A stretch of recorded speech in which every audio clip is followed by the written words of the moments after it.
আমাকে ছেড়ে দাও, আমাকে ছেড়ে দাও, বড্ড বেশি লাগছে, ব্যথা লাগছে, আমাকে ছেড়ে দাও, আমাকে ছেড়ে দাও, ক্ষমা করে দাও, ক্ষমা করে দাও।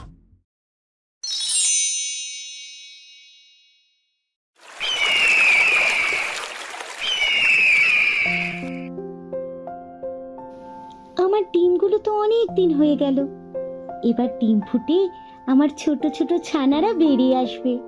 তাদেরকে আমি শাসন করব, ভালোবাসবো। আজকে আমার খুব খুশি লাগছে। এবার কিছু কিছু করে খাবার সঞ্চয় করি। যখন ছানাগুলো বেরিয়ে আসবে তখন কিছু খাওয়াতে তো পারবো। যাই, বাইরের দিকে যাই।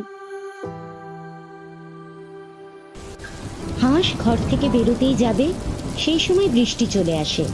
তাই জন্য হাঁস আবার ঘরে ফিরে আসে। যা বাবা, এই বিনা মেঘে বৃষ্টি কিভাবে হচ্ছে? এই তো দেখলাম আকাশ ঝলমল করছিল, এর মধ্যে বৃষ্টি নেমে গেল। আমি পরে খাবার সঞ্চয় করতে যাব। এখন যাই, ডিমগুলোর উপর বসি। যদি বেশি তা দিলে তাড়াতাড়ি বাচ্চাগুলো বেরিয়ে আসে, আমি তো ভেবেই খুব খুশি। এই বলে হাঁস তার ডিমগুলোকে আঁকড়ে ধরে বসে থাকে এবং অত্যধিক আনন্দে নিজের মনের কথাবার্তা বলতে থাকে। তোদের আমি অনেক ভালোবাসবো। তোরা তাড়াতাড়ি ডিম থেকে বেরিয়ে আয়। তোদের একজনের নাম রাখবো গুড্ডু, আরেকজনের নাম রাখবো পিঙ্কি। খুব সুন্দর নাম, তাই না? তোদের মা নাম রেখেছে, ভালো তো হবেই। ধুর, তখন থেকে ঘুরেই যাচ্ছি, একটা শিকার পর্যন্ত পেলাম না।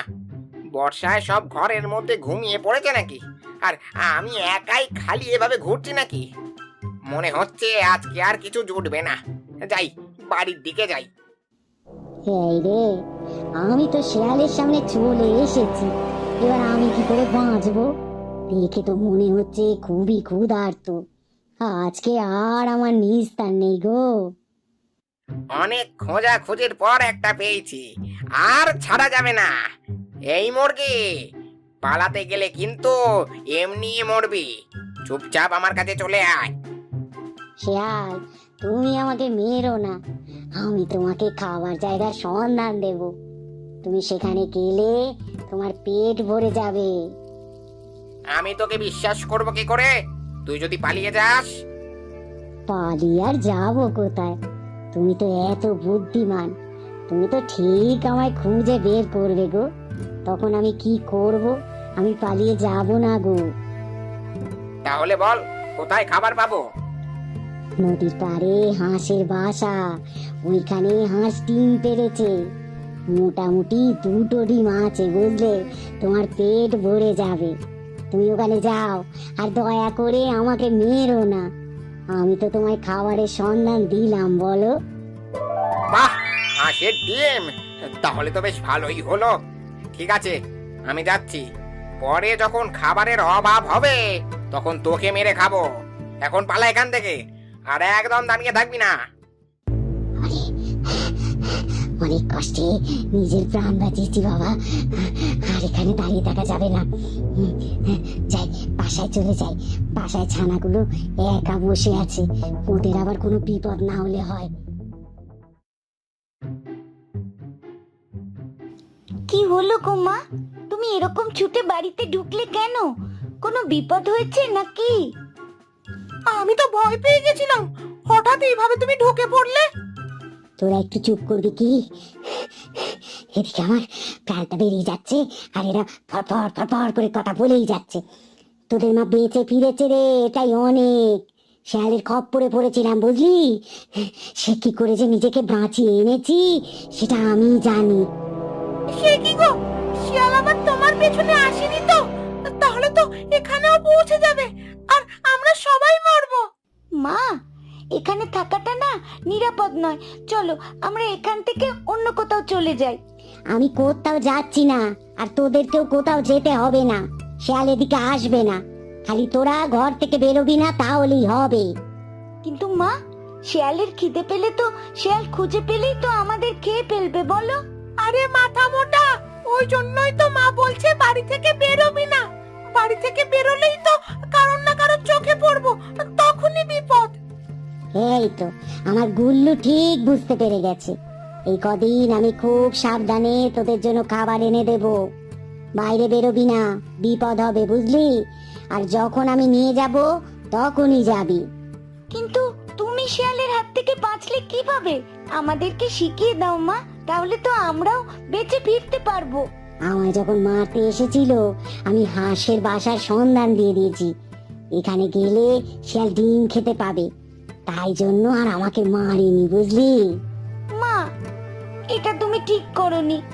এবার যে হাঁসের ডিমগুলো নষ্ট হয়ে যাবে, ওই বদমাইশ শিকারী শিয়াল খেয়ে ফেলবে। যার যাবে যাক, আমরা বাঁচলেই হলো। নিজে বাঁচলে বাপের নাম।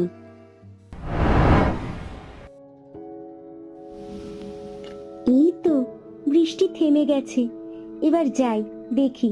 খাবার সঞ্চয় করে রাখতে হবে তো, আমার ছোট ছোট বাচ্চাগুলো না হলে খাবে কি। যাই, বাইরের দিকে যাই। হাঁস বাইরে চলে যায় এবং বাসায় প্রবেশ করে শিকারী শেয়াল। সেখানে দুটো বড় বড় ডিম দেখে শেয়ালের মুখ থেকে পানি পড়তে থাকে।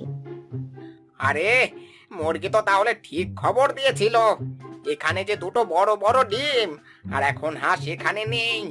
এখানে বসে বসেই খেয়ে ফেলি। নিশ্চয়ই হাঁস খাবারের সন্ধানে গেছে, আসতে দেরি হবে। ততক্ষণে আমি খেয়ে পালাবো, কে খেয়েছে জানতেই পারবে না। শেয়াল বসে বসে আয়েশ করে একটা একটা ডিম খেয়ে ফেলে। ডিম খেয়ে শেয়ালের পেট ভর্তি। এবারে শেয়াল হাঁসের বাসা থেকে বেরিয়ে পড়ে। বেরোনোর সময় মা হাঁস সেটা দেখতে পায়। আহ, ভোজনটা বেশ ভালোই হলো। মুরগিটা তাহলে ঠিক কথাই বলে। এবার তাহলে ওই মুরগিকে দেখতে পেলেই আমার খাবারের সন্ধান হয়ে যাবে। আরে, আমার বাসা থেকে শেয়াল বেরোচ্ছে। নিশ্চয়ই আমার ডিমগুলোকে খেয়ে ফেলেছে বদমাস। তাড়াতাড়ি গিয়ে দেখি ওই শেয়াল বেটা খবর কি করে পেল আমি ডিম পেড়েছি। কত আশা করেছিলাম আমার বাচ্চাদেরকে খুব ভালোভাবে মানুষ করব, আমার ডিমগুলোকে খেয়ে ফেললে। আয় আয়, আমাকে ধরবি আয়। কেমন ভাবে ধরিস আমিও দেখবো। আমার থেকে জোরে তুই দৌড়তেই পারবি না। আমি তো তোকে ধরেই ছাড়বো। সব থেকে জোরে আমি দৌড়াই, তোর থেকেও বেশি জোরে। আমি তোকে এক্ষুনি ধরে ফেলবো, দেখ।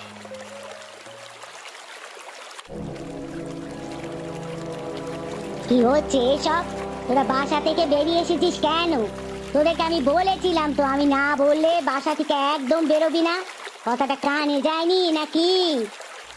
মা, তুমি তো বাইরে গিয়েছিলে বলো, তাই জন্য সামনেটা করে দাঁড়িয়ে খেলছিলাম। তুমি তো খাবার আনতে গিয়েছিলে, আমরা একা একা বসে বসে কি করব?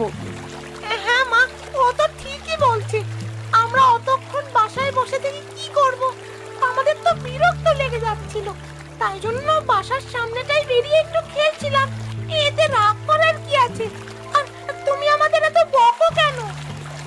তোদেরকে আমি শুধু শুধু বারণ করি নাকি? ওই শেয়াল খাবার সন্ধানে এদিকে এলে কি হতো বলতো? তোদের কাউকে যদি ধরে নিয়ে চলে যেত, আমি কি নিয়ে থাকতাম? তোদেরকে আমি কত ভালোবাসি তোরা জানিস না? মা, আমরাও তো এবার বড় হচ্ছি। এবার তো আমাদেরকেও সবকিছু শিখতে হবে। নিজেকে খাবার শিকার করতে হবে, খাবারের সন্ধানে যেতে হবে। বলেছি না, সেসব কদিন পরে হবে। এখন তোর মা আছে, তোদের অত চিন্তা করতে হবে না।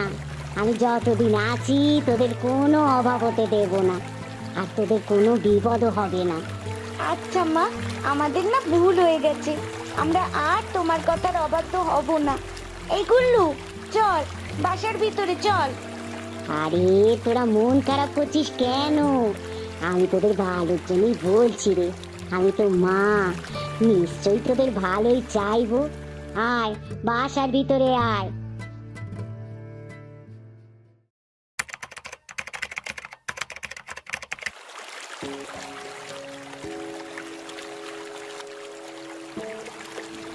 আরে আরে, এ কি চমৎকার হাঁস!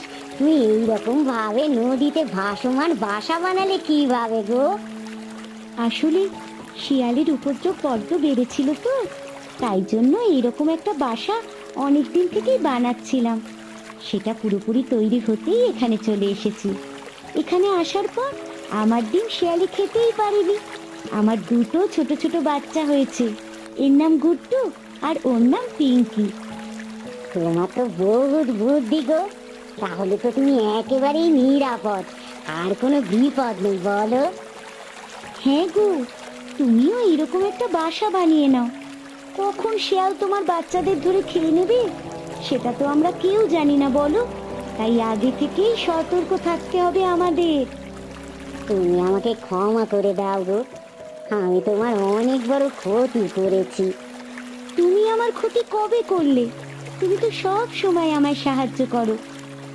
না গো, কয়েকদিন আগে যখন আমি শিয়ালের খপ্পরে পড়েছিলাম, তখন নিজেকে বাঁচাবো বলে তোমার বাসার খোঁজ খবর দিয়ে দিয়েছিলাম। তাই জন্য শেয়াল তোমার বাসা থেকে ডিম খেয়ে নিয়েছিল। আমায় ক্ষমা করে দিও গো, কিন্তু তুমি খুব ভালো, তুমি আমার ভালো চাও, তাই আর কথাটা চেপে রাখলাম না। আচ্ছা ঠিক আছে, কিন্তু পরে আর এরকম করো না। তোমার ডিমগুলো যদি কেউ খেয়ে ফেলে তাহলে তোমার কেমন কষ্ট হবে বলো তো। হ্যাঁ গো হ্যাঁ, আমি তো বুঝতে পেরেছি, অনুভব করতে পেরেছি, তাই জন্য তোমার কাছে ক্ষমা চাইলাম। দয়া করে তুমি আমাকে ক্ষমা করে দাও। তুমি যে বুঝতে পেরেছো এটাই অনেক। যে একবার বুঝে যায় সে সেই ভুল আর কখনো করে না। তুমিও একটা নিরাপদ জায়গায় বাসা বানিয়ে নাও। হ্যাঁ, দেখি কোথায় বাসা বানানো যায়। ঠিক আছে, বিশ্রাম করো, আমি এখন এলাম কেমন। তোমার এই নতুন বাসা দেখে আমি খুব আশ্চর্য হলাম গো। আসলে অনেকদিন এদিকে আসিনি তো, তাই দেখিনি। আচ্ছা আচ্ছা, পরে কথা বলবো, ঠিক আছে। হ্যাঁ, আমি একটু খাবারের সন্ধানে বেরোবো। আর এখন আমার কোনো চিন্তা নেই এই বাসা হয়ে যাওয়ার পর। উফ, এ খিদেতে পেটটা একেবারে চুই চুই করছে। সামনে তো কোনো শিকার দেখতে পাচ্ছি না। যাই, নদীর দিকে যাই, অন্তত একটু পানি খেয়ে আসি। শেয়াল হাঁটতে হাঁটতে নদীর ধারে এসে পৌঁছায়। নদীর ধারে এসে তার লক্ষ্য করে হাঁসের ভাসমান বাসাটির দিকে।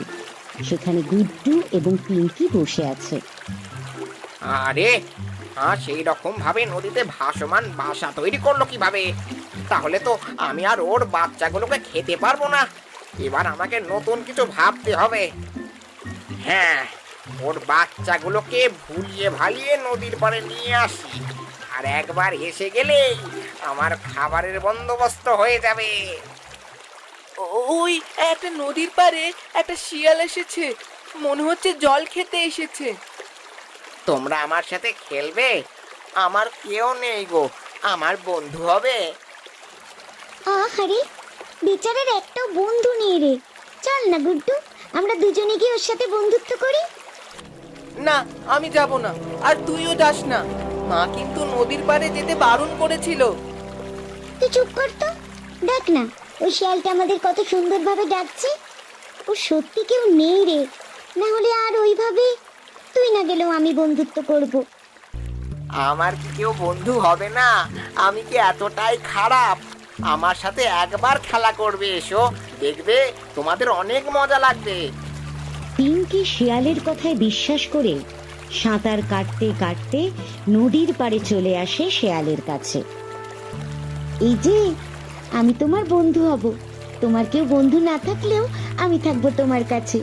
তুমি আর আমি খুব মজা করব, কেমন? আর আমার হাত থেকে নিস্তার নেই তোর। ব্যাস, আজকের খাবারটা আমার হয়ে গেল। খাটতেও হলো না, শিকার আমার কাছে নিজে এসে ধরা দিল। আমাকে ছেড়ে দাও বলছি, ছেড়ে দাও। আমি তো তোমার বন্ধু হতে এসেছিলাম। বন্ধু না ছাই, আমি তো তোকে খাবো বলে ডাকছিলাম। আমার আজকের খাবার হলি তুই।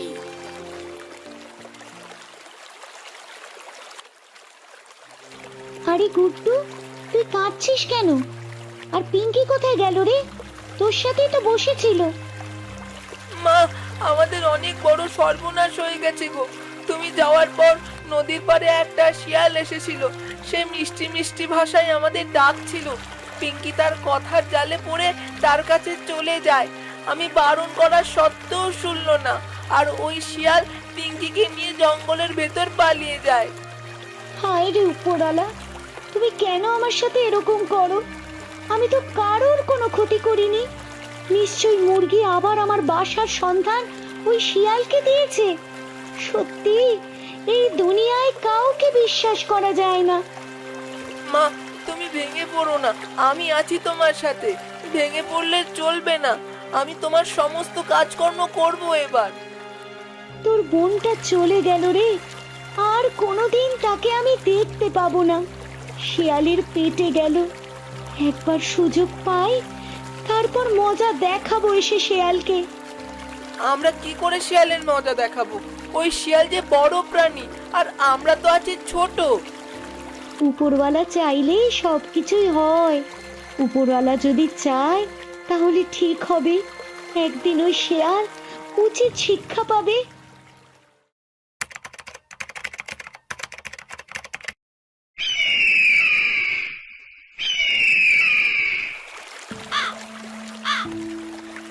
আর ভালো লাগে না এই জীবন। শুধুমাত্র মাছ ধরো আর গিয়ে মাকে দাও। কতদিন আর এইভাবে চলবে? মা তো নিজে কোনো কাজকর্ম করতে পারে না। আমি খেটে খেটে মরি। আরে তুমি একা একা এখানে কি করছো গো? রেগে আছো মনে হচ্ছে। কোনো সমস্যা হয়েছে নাকি? কে তুমি সুন্দরী? তোমার রূপ যে আমার মুগ্ধ করছে। কত সুন্দর চেহারা তোমার। তোমায় দেখেই যে আমার মন একদম ভালো হয়ে গেল। তা তোমার নাম কি? আমার নাম মন্টি। তোমাকেও তো দেখতে খুব সুন্দর গো। তুমি এত রেগে আছো কেন? আমার মায়ের বয়স হয়েছে, এখন আমি মাছ ধরি, মাকে দিয়ে আসি, আরো কত কাজ আমি একাই করি। এইসব আর ভালো লাগছে না। এসব ছেড়ে দাও, এসব করার কোনো দরকার নেই। তুমি কি আমার জীবন সঙ্গী হবে? আমি যাব তোমার সাথে। এই জীবন আমার আর ভালো লাগছে না। তোমার সাথে গেলে আমার জীবন আরো রঙিন হয়ে উঠবে। তাহলে চলো আমার বাড়ি, আমার সাথে। এবার থেকে আমরা দুজন ওখানেই থাকবো।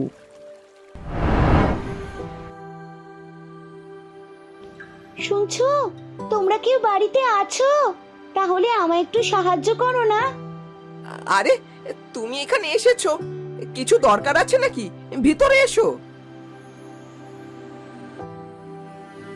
আসলে আমি একটু সাহায্য চাইতে এসেছি। আমার ছেলে গুড্ডু আমার জন্য খাবার আনতে গিয়েছিল।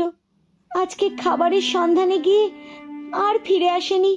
তাই তোমাদের কাছে একটু সাহায্য চাইতে এসেছি। তোমার গুড্ডু দাবার কোনো বিপদ আপদ হলো না তো? আচ্ছা আচ্ছা, তুমি আজকে রাতটা এখানে কাটাও। কাল সকালে আমরা জঙ্গলে খুঁজতে বেরোবো। হ্যাঁ হ্যাঁ, এই সন্ধেবেলায় বেরানোটা ঠিক হবে না। তাহলে সবার জীবনে বিপদে পড়বে। কাল সকালে বেরোবো, কেমন? সারা জঙ্গল খুঁজে ফেলবো। তারপরে যদি দেখতে না পাই, তাহলে মনে করে নিতে হবে কোনো শিকারীর খাবারে পরিণত হয়েছে তোমার গুড্ডু। বোন, এখন এসব উল্টোপাল্টা কথা বাদ দে। সব সময় ভালো কথা বলবি, একদম খুব খারাপ কথা বলবি না। আচ্ছা, তুমি খাবার দাবার খেয়েছো কিছু? নিশ্চয়ই খাওনি। মা, ওনাকে খেতে দাও। হ্যাঁ, আমি খেতে দিচ্ছি, তুমি এখানে বসো তো।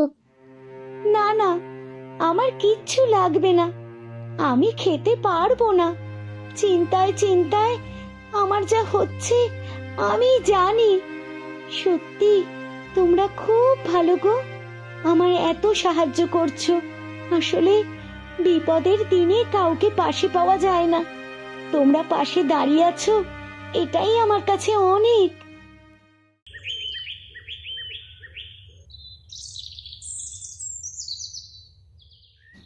তোমার সাথে এবার আমি সারাটা জীবন কাটাবো। তুমি আমায় ছেড়ে যাবে না তো? না না, কখনো না। আমিও তো সারাটা জীবন তোমার সাথে কাটাবো। গাছের নিচে বসে কথা বলছিল গুড্ডু এবং মন্টি। হঠাৎই তাদের সামনে আসে শিকারী শেয়াল। দুদিন ধরে কিছু খাইনি, আজকে একেবারে জোড়া শিকার পেয়েছি। আজকে ভোজনটা ভালোই হবে। পালা রে পালা, না হলে শিয়ালের পেটে যেতে হবে। ছোট ছোট সবাই ছোট, পালিয়ে যা সব। চাচা আপন প্রাণ বাঁচা। এটা তোর জীবন সঙ্গী, বিপদের সময় ছেড়ে চলে গেল। কিরকম জীবন সঙ্গী বেঁচেছিস রে? তোকে দেখেও আমার মায়া লাগছে, আর মায়া বাড়িয়ে লাভ নেই, তোকে খেয়ে ফেলি। সত্যি আমার নিজের প্রতি ঘৃণা চলে এসেছে।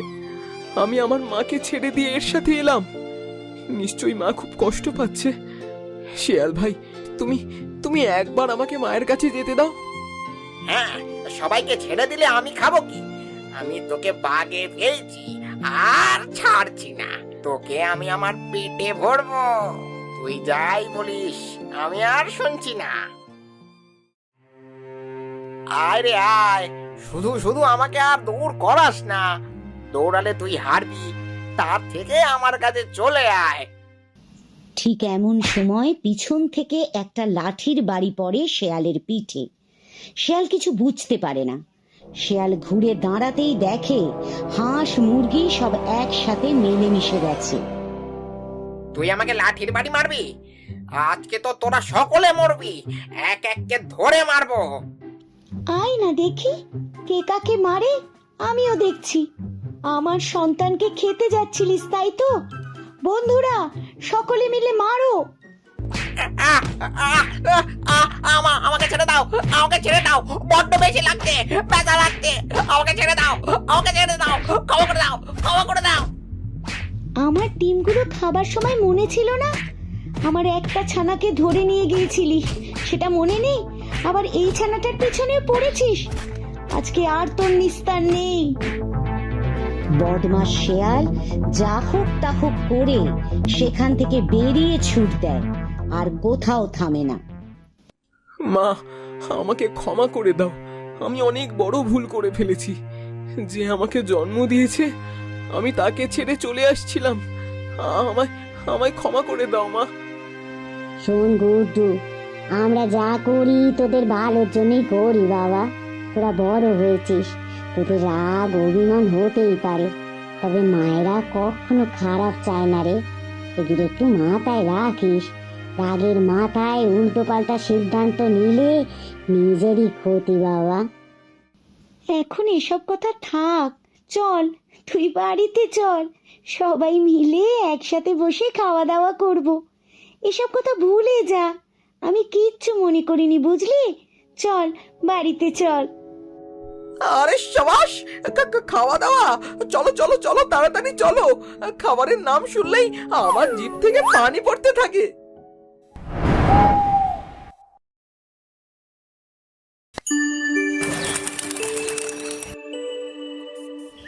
অনেকদিন আগের কথা। একদা এক বনে বাস করত এক টুনি পাখি, আর টুনা পাখি ছিল টুনির স্বামী। তারা দুজনে সুখে শান্তিতে দিন যাপন করছিল। তারপর খা মিনু খা, বেশি করে খা, পেট ভরে খা। বেশি বেশি খেতে পারলেই তো তবে তুই বেশি বেশি দুধ দিতে পারবি। কি টুনা, একা একা কি বিড়বিড় করছো? তোমার মাথাটা গেল নাকি? একা কেন কথা বলবো টুনি, আমি তোমাদের মিনুর সাথে কথা বলছিলাম। হয়েছে হয়েছে, কাজকর্ম সব ফেলে রেখে মিনুর সাথে কথা বললেই হবে? আমার তো এখন আর কোনো কাজ নেই টুনি, আমার এখন কাজ শুধু মিনুকে খাওয়ানো।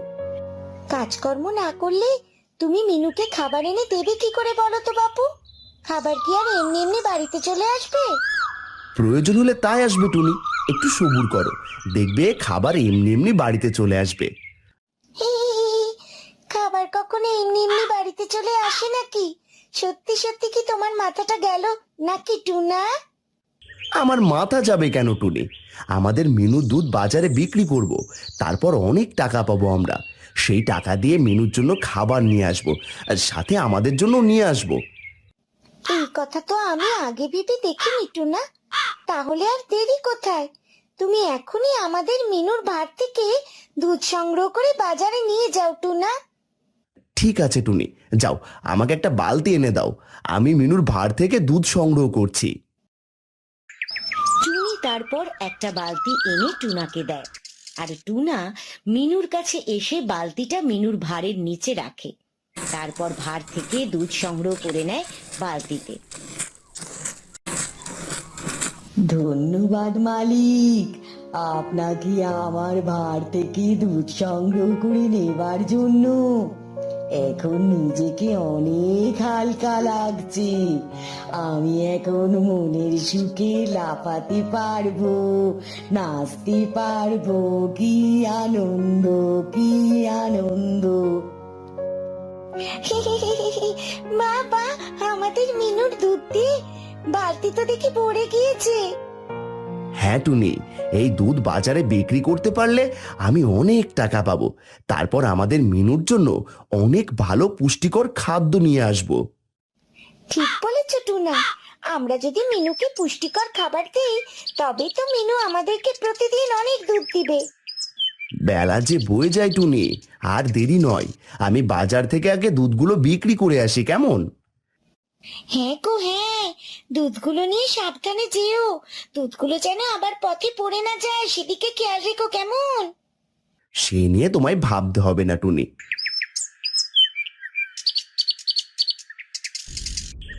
দুধ নিয়ে যাও, দুধ, ভালো ভালো দুধ, টাটকা টাটকা দুধ।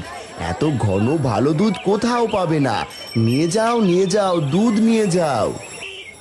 এই টুনা, দেখছি তা কবে থেকে দুধ বিক্রি করা শুরু করলে? এই তো আজ থেকে শুরু করলাম গো। তা দুধ কি তোমার বাড়ির গাভীর নাকি? হ্যাঁ গো হ্যাঁ, শখ করে একটা গাভী গরু কিনেছিলাম, সেই গাভী গরুর দুধ গটিয়া ভাই। তা আমাকে দাও দেখিনি 2 কিলো।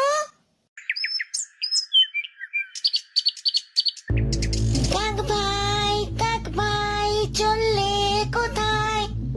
বউয়ের আমার শাড়ি চাই, শাড়ি কিনতে বাজারে যাই। তোমার হাতে কি ভাই? দেখি ভাই, দেখি ভাই। বউ মানে প্যারা ভাই, এটা চাই ওটা চাই, সারাদিন খাই খাই, দুধ চাই ফল চাই, তাই তো আমি দুধ নিয়ে বাড়ি যাই, বাড়ি যাই।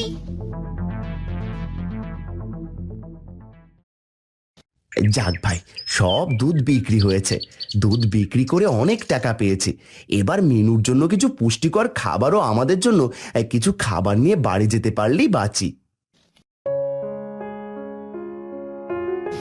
কার কার বাড়িতে গাভী আছে? গাভীর জন্য পুষ্টিকর খাবার কিনে নিয়ে যান, পুষ্টিকর খাবার। আপনাদের জন্য বাজারে শুধুমাত্র আমি নিয়ে এসেছি গাভীর জন্য পুষ্টিকর খাবার। আর কোথাও পাবেন না এরকম পুষ্টিকর খাবার। নিয়ে যান, নিয়ে যান। ওই তো আমাদের মিনুর জন্য খাবার পেয়েছি। যাই, মিনুর জন্য কিছু খাবার কিনে নিয়ে আসি। কি ভাই, গাভীর জন্য খাবার নিবে? নাও নাও। খাবার নেব বটে, কিন্তু সত্যি কি এটা পুষ্টিকর খাবার? না মানে আগে তো কখনো খাওয়াইনি। হ্যাঁ, এটা অনেক পুষ্টিকর খাবার। এটা খেলে গরু অনেক মোটা তাজা হবে এবং বেশি বেশি দুধ দেবে। তুমি ঠিক বলছো তো। যদি তোমার কথা সত্যি হয়ে থাকে তাহলে আমি এখন থেকে তোমার কাছ থেকে প্রতিদিন মিনুর জন্য খাবার নিয়ে যাব। একবার নিয়ে গিয়ে দেখো, কাল দেখবে তোমার গাভী বেশি বেশি দুধ দিবে। তারপর টুনা ডুগির কাছ থেকে মিনুর জন্য কিছু খাদ্য কিনে নেয় এবং নিজেদের জন্য কিছু খাবার কিনে নিয়ে বাড়ি চলে যায়।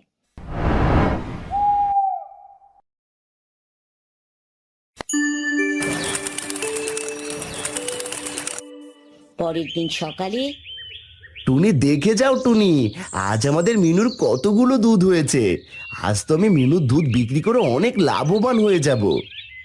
টুনার ডাক শুনে টুনি বেরিয়ে আসে এবং টুনার কাছে আসতেই টুনি দুধের বালতির দিকে তাকাতেই অবাক হয়ে যায়। এই কি টুনা, এই অবাক করা কাণ্ড কিভাবে ঘটলো? আজ কিভাবে মিনু এত বেশি দুধ দিল? এইভাবে রাজত্ব আর রাজ্যের পাখিদের দেখাশোনা করে আমার আর দিন যাচ্ছে না রানী। আমাকে কোনো একটা ব্যবসা বাণিজ্য শুরু করতে হবে। তা না হলে তোমাকে আর আমাদের রাজকন্যাকে নিয়ে আমায় পথে বসতে হবে। কিন্তু মহারাজ, আপনি রাজ্যের পাখিদের রাজা হয়ে কি ব্যবসা বাণিজ্য করবেন? এটা দেখতেই বা কেমন দেখা যায়। তা যা বলেছ রানী, কিন্তু আমারও তো বউ বাচ্চা আছে, সংসার আছে। কিন্তু মহারাজ, আপনি রাজা হয়ে যদি কোনো ব্যবসা বাণিজ্য করেন, তাহলে কি রাজ্যের পাখিরা আপনাকে আর সম্মান দেবে, নাকি আপনাকে রাজা মানবে বলুন? তাহলে লুকিয়ে ব্যবসা এমন কিছু করতে হবে যেন আমার বনের পাখিরা জানতে না পারে। কিন্তু আপনি কি এমন করবেন ভেবেছেন কিছু? আমরা যদি বাজার থেকে দুধ খাবার কথা বলে কিনে নিয়ে সেই দুধ দিয়ে ছানা বানিয়ে শহরে পাঠাই, তো মোটা অঙ্কের টাকা পাবো। হ্যাঁ, এটা করা যায়। তাহলে আপনি টিয়া প্রজাকে বাজারে পাঠান দুধ নিয়ে আসার জন্য। কি টিয়া ভাই, আজকেও দুধ নেবে নাকি? হ্যাঁ, দুধ নেব বলেই তো এসেছি। দাও, দেখিনি, দাও। তোমার কাছে যত দুধ আছে সব আমাকে দাও। কিন্তু এতগুলো দুধ তুমি নিয়ে কি করবে? এখানে তো অনেক দুধ। ঈগল রাজের হুকুম। আমাদের রাজামশাই ঈগল রাজ আমাকে বাজারে সব দুধ নিয়ে যেতে বলেছে। কিন্তু মহারাজ এত দুধ দিয়ে কি করবে? সেটা তো আমি জানি না বাপু, তোমারও জেনে কোনো কাজ নেই। তুমি দুধ দিবে আর টাকা নিবে।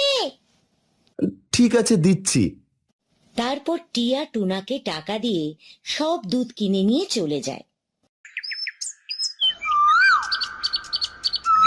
কি টুনা, তুমি তো একটু আগেই বাজারে গেলে, আজ এত তাড়াতাড়ি দুধ বিক্রি হয়ে গেল কিভাবে? ঈগল রাজের প্রজা টিয়া এসে সব দুধ মহারাজের জন্য নিয়ে গিয়েছে, সেজন্য আজ দুধ বিক্রি করার জন্য বেশি সময় বসে থাকতে হয়নি। কিন্তু মহারাজ এতগুলো দুধ দিয়ে কি করবে? করবে হয়তো কিছু। দাও দেখিনি, আমাকে একটু খেতে দাও, বড্ড ক্ষুধা লেগেছে।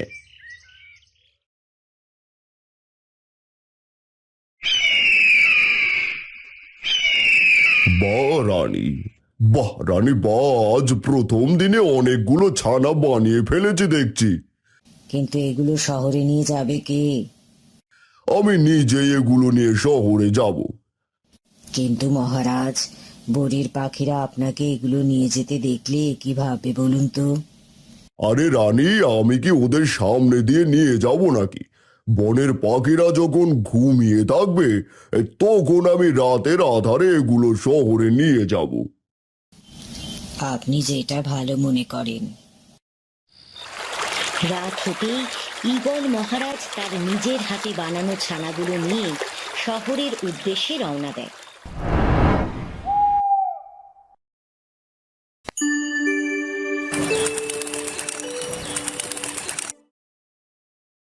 মহারাজ, আপনি এসেছেন? পথে কোনো সমস্যা হয়নি তো? সবকিছু ঠিকঠাক হয়েছে তো? হ্যাঁ রানী, সবকিছু ভালোই ভালোই হয়েছে। আর আমার সবগুলো ছানা বিক্রি হয়েছে, মোটা অঙ্কের টাকাও পেয়েছি বটে। সত্যি বলছেন মহারাজ? সত্যি বলছেন? এই নাও রানী, এই টাকাগুলো তোমার কাছে রাখো। আচ্ছা টিয়া ভাই, রোজ রোজ মহারাজ এত বেশি দুধ দিয়ে করে কি? তা তো আমি বলতে পারবো না টুনা ভাই। আমার কাজ হলো শুধু দুধগুলো মহারাজের কাছে পৌঁছে দিয়ে আসা। প্রতিদিনের মতো টিয়া টুনার কাছ থেকে দুধ নিয়ে টাকা দিয়ে চলে যায়।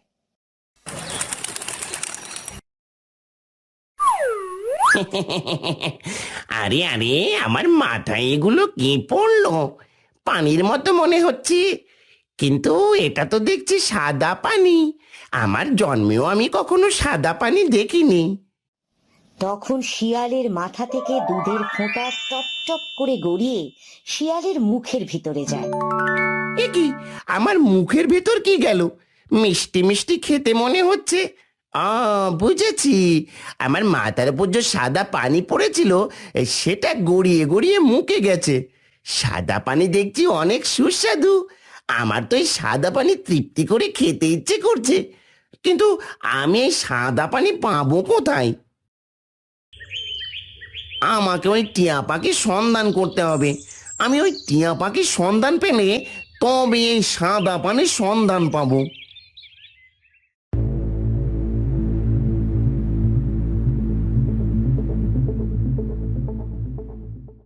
ওই তো সেদিনের ওই টিয়াকে দেখতে পাচ্ছি, সাথে তো দেখে টুনাও আছে। টুনা ভাই, ঈগল মহারাজ বলেছেন তার নাকি কালকে দুধ একটু বেশি লাগবে। তুমি কি কাল একটু দুধ বেশি দিতে পারবে, নাকি আমি অন্য কোথাও দেখবো?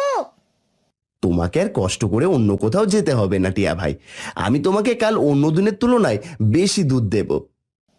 ঠিক আছে, আবারও বলছি অবশ্যই, কিন্তু মনে করে বেশি দুধ নিয়ে আসবে, না হলে কিন্তু রাজামশাই রেগে যাবেন।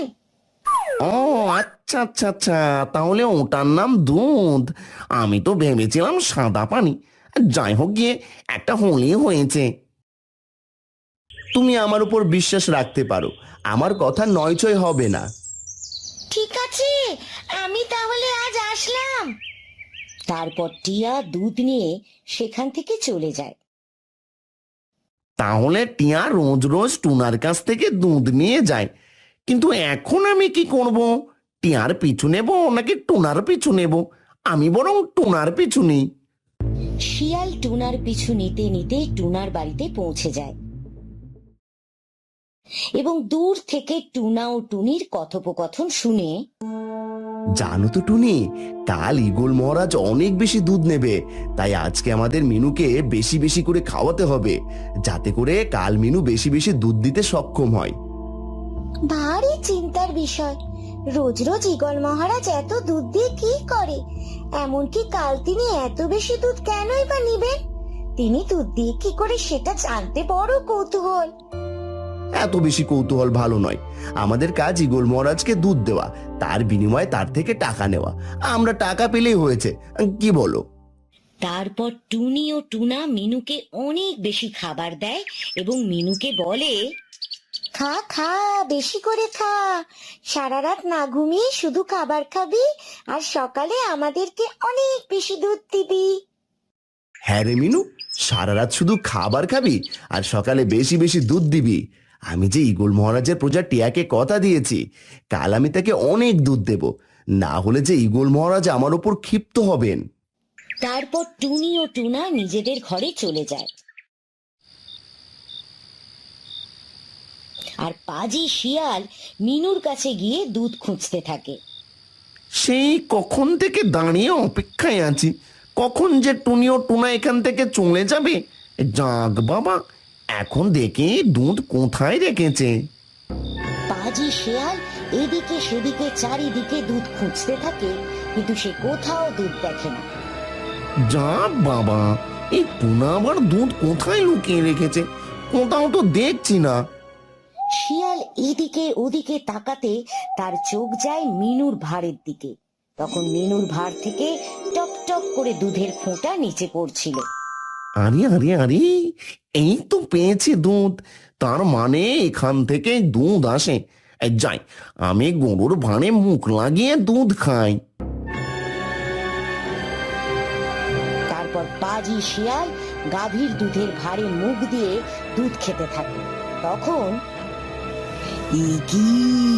কে তুমি, কে তুমি? তুমি তো আমার জানা নয়, তাহলে তুমি কেন আমার ভাঁড় থেকে দুধ খাচ্ছ?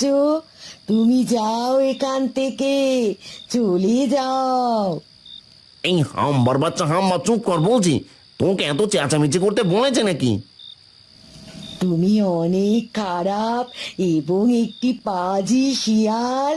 তুমি এখান থেকে চলে যাও বলছি, না হলে কিন্তু আমি চেঁচিয়ে আমার মালিক সহ বনের সকল পশু পাখিদের জড়সড় করব।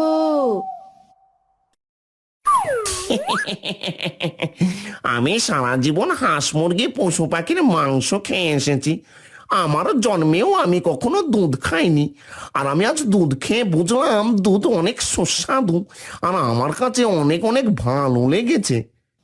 হ্যাঁ, আমার দুধ অনেক সুস্বাদু এবং অনেক পুষ্টিকর। আমার দুধ সকলের দেহের দুর্বলতা কাটিয়ে দেয় আর শরীরকে শক্তিশালী করে গড়ে তোলে। আজ থেকে আমি প্রতিদিন তোমার দুধ খাবো, আর আমি এই বনের সবার তুলনায় অনেক শক্তিশালী হব, আর আমি হব এই বনের পশু পাখিদের ভবিষ্যৎ রাজা।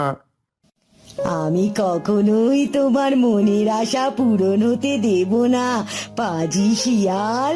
তুমি এখনই বেরিয়ে যাও এখান থেকে।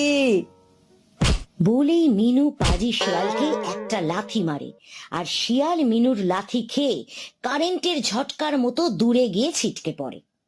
ও বাবারে, আমার মাজা ভেঙে গেল রে। ও বাবারে, গাভীটা আমাকে লাথি মেরেছে রে। ও বাবারে বাবারে, আমি এখান থেকে পালাই রে। ও বাবারে, আমি আর দুধ চুরি করে খাবো না রে। বলেই পাজি শিয়াল ল্যাংড়াতে ল্যাংড়াতে সেখান থেকে চলে যায়।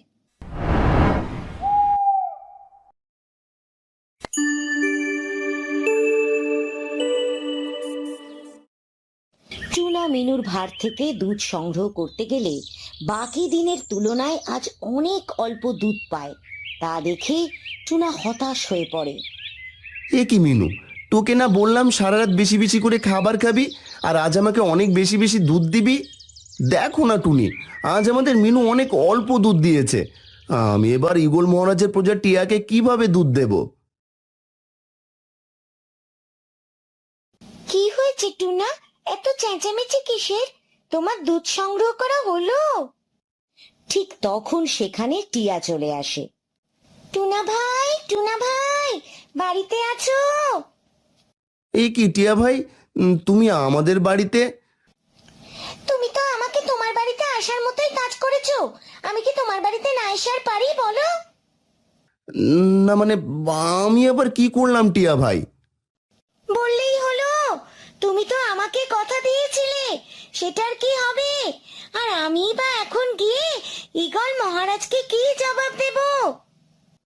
আসলে টিয়া ভাই, আজ আমার গাভী বেশি দুধ দেয়নি, সেই জন্য আমি বাজারে যেতে পারিনি। টিয়া ভাই, আমাকে আপনি ঈগল মহারাজের কাছে নিয়ে চলুন। আমি একবার মহারাজকে বুঝিয়ে বলি, যেন তিনি আমাকে একটা দিন সময় দেয়। আমার কোনো দোষ নেই মালিক।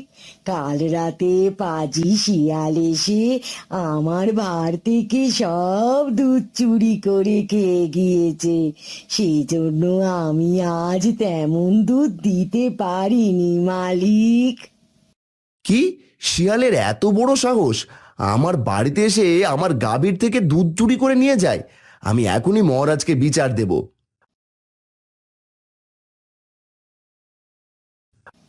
তারপর টুনি, টুনা ও টিয়া ঈগল মহারাজের কাছে যায় আর সবটা খুলে বলে।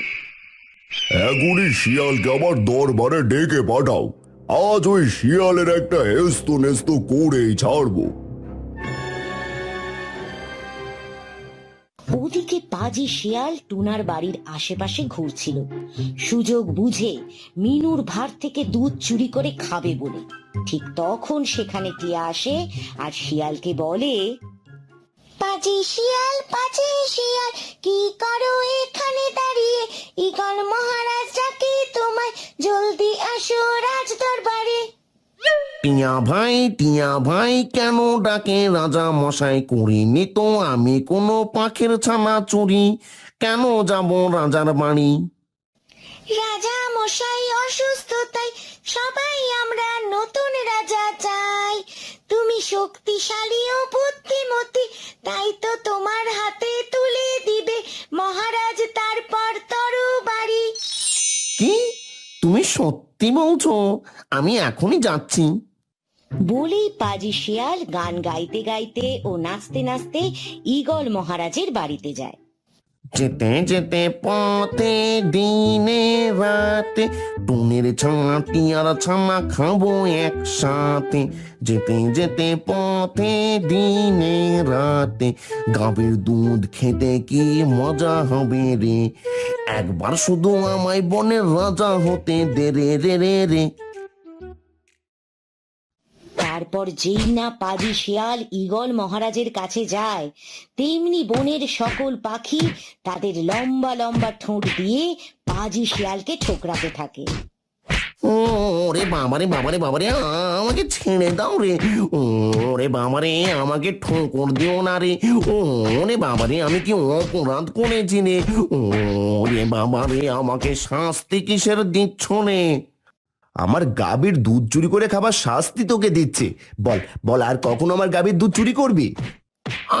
আমি আর কখনো তোমার গাভীর দুধ চুরি করে খাবো কিনা সেটা পরে জানাবো। এখন তো আমাকে ছেড়ে দাও। তোমরা দয়া করে আমাকে একটু পালানোর সুযোগ করে দাও। ইস, মরে গেলাম রে, মরে গেলাম। আমাকে ছেড়ে দাও। তোর মতো চোরের এ বনে কোনো জায়গা নেই, তোকে মেরে নদীতে ফেলে দেওয়া হবে। আমার জন্মই তো চোর বংশে, আমার কাজই তো সবার বাড়িতে চুরি করে খাওয়া। তবে রে, মারো সবাই বেটাকে। ইস, আর মেরো না। ওদিকে তাকাও সবাই, ওই দেখো দেখো, আগুন আগুন আগুন, দেখো ঈগল মহারাজের বাড়িতে আগুন লেগেছে। শিয়ালের মুখে আগুনের কথা শুনে সবাই যেই না ওদিকে তাকায়, তেমনি সেই সুযোগ কাজে লাগিয়ে পাজি শিয়াল সেখান থেকে দৌড়ে পালিয়ে যায়। আর সেখানেই শেষ হয় আজকের গল্প।